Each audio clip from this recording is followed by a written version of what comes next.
तो चलिए दोस्तों, चैनल को सब्सक्राइब कर लो, साथ में बेल आइटन भी दबा। ए मालिक हो देता हो तातना बढ़िया लौती दातिया।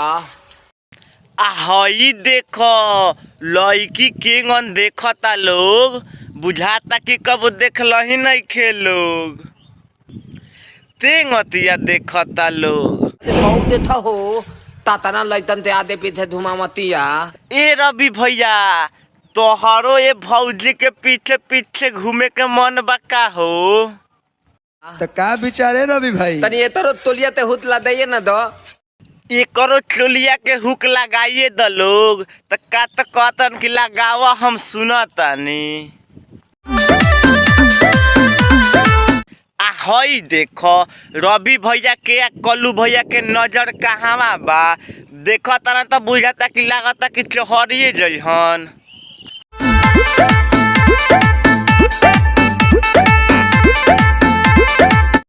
ए भौजी, हमार कल्लू भैया तारा के नेनुआ देला हवन, बिग देलू ह।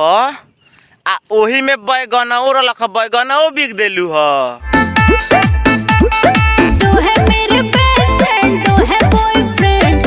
का चाही भौजी तहरा के त हमार कल्लू भैया गोलका आलमका देबे कैल हवन। आ लेलू ह त तू बिग काहे देलू ह? ढूंढ रही हूँ अपने लिए हस्बैंड। कहलू भौजी कल्लू भैया के बेस्टो फ्रेंड हवन आ बॉय फ्रेंड हवन, ओही से नु गोलका आलमका लेके बिक देलू ह। बेचबे पुदीना लोता भैया तेरा ते नेनुआ बेच देता नी। जी अपना खातिर हस्बैंड ढूंढतारी तो लेक रवि भैया पुदीना लेके आ गइल हवन। तो जान तारा लोग भाई लोग, ई पुदीना पुदीना वाला गाना बा नेनुआ पा गइल बा। तो सुनो ए भैया एता तू ताला बदन बताओ। आ देख ल लोग भाई लोग, कहने अनु कि नेनुआ बेचे लगलन।